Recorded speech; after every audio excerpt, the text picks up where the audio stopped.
Hello viewers, నేను Rohan. Welcome to social post. చాలా మందికి ఒక పెద్ద డౌట్ ఉంటుంది, యాలిమోనీని మెయింటెనెన్స్ని కోర్టు ఎలా నిర్ణయిస్తుంది అని చెప్పేసి. కొన్ని సందర్భాల్లో కొన్ని పాయింట్స్ తీసుకుంటుంది, కొన్ని సందర్భాల్లో కొన్ని పాయింట్స్ని బట్టి యాలిమోనీని లేకపోతే మెయింటెనెన్స్ని నిర్ణయిస్తూ ఉంటారు. కానీ చాలా మందికి ఉండే డౌట్స్ ఏంటంటే, ఈ కేసులో దీన్ని తీసుకున్నారు కదా, అంటే ఈ పాయింట్ని తీసుకున్నారు కదా, ఈ కేసులో ఎందుకు తీసుకోరు అనేవి మెయిన్గా అందరికీ ఒక డౌట్లు వస్తూ ఉంటాయి. అసలు యాలిమోనీని మెయింటెనెన్స్ని కోర్టు ఏ అంశాలను తీసుకొని పరిగణలోకి తీసుకుంటుందో ఈ వీడియోలో డీటెయిల్గా తెలుసుకునే ప్రయత్నం చేద్దాం. ఈరోజు మనతో పాటు అడ్వకేట్ కిషన్ గారు ఉన్నారు, ఆయనతో మాట్లాడదాం. నమస్తే అండి. నమస్తే. సో బేసిక్గా మెయింటెనెన్స్ని యాలిమోనీని కోర్టు ఎలా నిర్ణయిస్తుందండి? ఇప్పుడు యాలిమనీ అంటే ఏంటంటే మనకు వైఫ్కి ఇచ్చే మెయింటెనెన్స్ అది. కానీ మనకు ఇనీషియల్ ఎప్పుడైతే మనకు కేసు స్టార్ట్ అవుతుందో, ఓకే, వైఫ్ ఎప్పుడైతే కోర్టును పోయి నాకు ఈ మెయింటెనెన్స్ కావాలి అని అడుగుతుందో దాన్ని మనం ఇంటరిమ్ మెయింటెనెన్స్ అంటాం. మనం నార్మల్లీ మన భాషలో మనం మెయింటెనెన్స్ అని మాట్లాడుకుంటాం. ఈ మెయింటెనెన్స్ ఎవరన్నా క్లెయిమ్ చేయొచ్చు.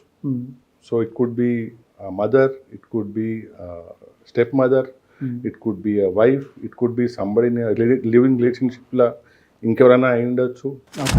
సో ఈ స్త్రీలు ఎవరన్నా సరే ఆర్ సీనియర్ సిటిజన్స్ ఎవరన్నా సరే వాళ్ళు మెయింటెనెన్స్ క్లెయిమ్ చేస్తారు. క్లెయిమ్ చేసినప్పుడు ఫస్ట్ థింగ్ కోర్ట్ ఏం చూస్తుందంటే, వీళ్ళకి మెయింటెనెన్స్ అవసరమా, వీళ్ళకి ఎర్నింగ్ కెపాసిటీ ఉందా, పిల్లలు మైనర్, సపోజ్ వైఫ్ చామటుకు మనం చూసేది వైఫ్స్ పోతారు. వైఫ్ పోయినప్పుడు చిన్నపిల్లలు ఎంతమంది ఉన్నారు, వాళ్ళకి ఎడ్యుకేషనల్ నీడ్స్ ఎంత ఉన్నాయి, ఇది ఎప్పటిదాకా కోర్టుల ఈ మ్యాటర్ సెటిల్ కానీ కొంచెం సమయం పడుతుంది. మనకు 2 years 1 year అప్పటి లోపల వాళ్ళు సస్టైన్ కావాలి కదా, పిల్లలు సస్టైన్ కావాలి, వైఫ్ సస్టైన్ కావాలి, ప్లస్ సీనియర్ సిటిజన్స్ ఉంటే వాళ్ళు సస్టైన్ కావాలి. ఈ అందరు సస్టైన్ కానికి మనకు కన్సిడర్ చేసేది ఏంటంటే financial capacity, need, earning potential.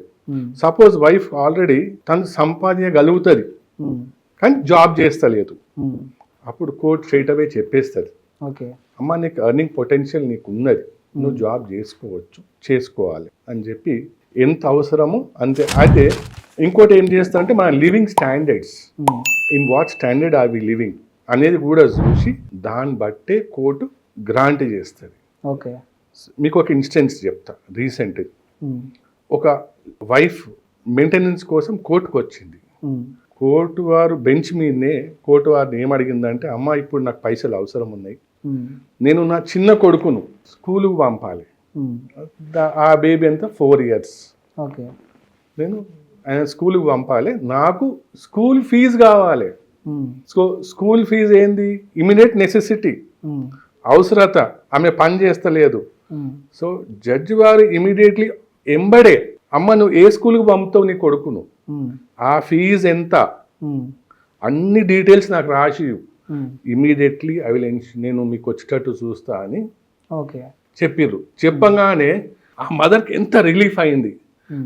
అయితే ఒక నార్మల్ కండిషన్లో వైఫ్ అండ్ హస్బెండ్ ఉంటే ఏం చేస్తారు, చైల్డ్ను స్కూల్కి పంపిస్తారు, కాస్ట్ వాళ్ళు బేర్ చేస్తారు. సో మనకు ఈ డొమెస్టిక్ వైలెన్స్ కేసు కానీ వేసినప్పుడు కానీ, ఎనీ కేసు వేసినప్పుడు, డైవర్స్ కేసు వేసినప్పుడు కానీ మెయింటెనెన్స్ ఇవన్నీ చూస్తారు, ఎంత అవసరం ఉంది, వీళ్ళు వాళ్ళ స్టాండర్డ్ ప్రకారం వాళ్ళ లైఫ్ స్టైల్ డిస్టర్బ్ కాకుండా ఎంత అవసరం ఉంటుంది వీళ్ళకు, ఆ డిఫరెన్స్ మ్యాచ్ చేసే ప్రయత్నం చేసి మీ లైఫ్ను స్మూత్గా అయ్యేటట్టు చేస్తారు. Okay, so this is how a court will decide.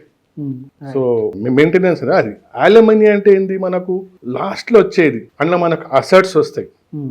Assets ఎంత ఉంది, అసెట్స్ పంచడము, మనకు ఎవరికి ఎంత ఉంది అని చూసుకోవడము, లీగల్ ఎయిర్స్ ఎంతమంది ఉన్నారు, ఈమెకి ఇన్ కేసు వేరే ఈమెకి ఏమేమి రావాలి. నేను మీకు ఇంతకుముందు చెప్పిన స్త్రీ ధన్ అన్నాను, స్త్రీ ధన్ ఆమెకు ఆల్రెడీ అంటే అదే మన ఇంట్లో వస్తుందా, అది రావద్దు దీంట్లో. యాలిమనీలో మెయింటెనెన్స్లో స్త్రీ ధన్ అనేది రాదు. సో దాన్ని సెపరేట్ చేసి అప్పుడు దాని బదులు మనకు యాలిమనీ అనేది 1 time సెటిల్మెంట్ ఉంటుంది త్రూ అవుట్, అంటే రెస్ట్ అంటిల్ లైఫ్, చనిపోయేదాకా, అప్పటిదాకా అలౌ చేస్తారు.